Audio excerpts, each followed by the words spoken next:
जी हाँ साथियों, नगर पंचायत मानिकपुर से भाजपा प्रत्याशी चंद्रलता जायसवाल माता आशुतोष जायसवाल डिम्पू भैया को साथ दें। सबका कहना है साथ रहना है, मानिकपुर की जनता जिंदाबाद जिंदाबाद। डिम्पू भैया को हाथ जिताना है, दुखियों गरीबों के साथ रहेंगे, मानिकपुर में सबका विकास करेंगे, मानिकपुर में सबका विकास करेंगे। गुंडा और विरोधी का नाश करेंगे, गुंडा और विरोधी का नाश करेंगे, मानिकपुर में सबका विकास करेंगे, मानिकपुर में सबका विकास करेंगे। जन जन की है यही पुकार, डिम्पू भैया अब की बार चुनाव निशान कमल का फूल, कमल के फूल पर वोट देकर भारी मतों से विजयी बनाएं। आपकी सेवा ही हमारा सौभाग्य है साथियों, दिल में सबके ये रहते हैं, सबसे यही बात कहते हैं, मिलजुल के रहो सब लोग, जहाँ प्रेम की गंगा बहते हैं। चंद्रलता जायसवाल जिंदाबाद जिंदाबाद। दिल में सबके ये रहते हैं, सबसे यही बात कहते हैं, मिलजुल के रहो सब लोग, जहाँ प्रेम की गंगा बहते हैं।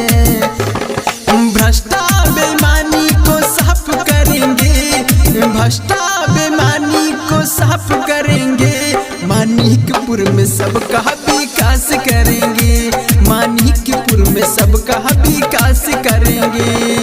दुखियों गरीबों के साथ रहेंगे, दुखियों गरीबों के साथ रहेंगे, मानिकपुर में सबका विकास करेंगे, मानिकपुर में सबका विकास करेंगे।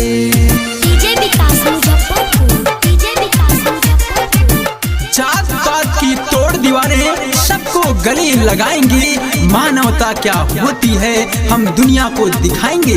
भाजपा प्रत्याशी आशुतोष जायसवाल डिम्पू भैया को अपना बहुमूल्य वोट दे।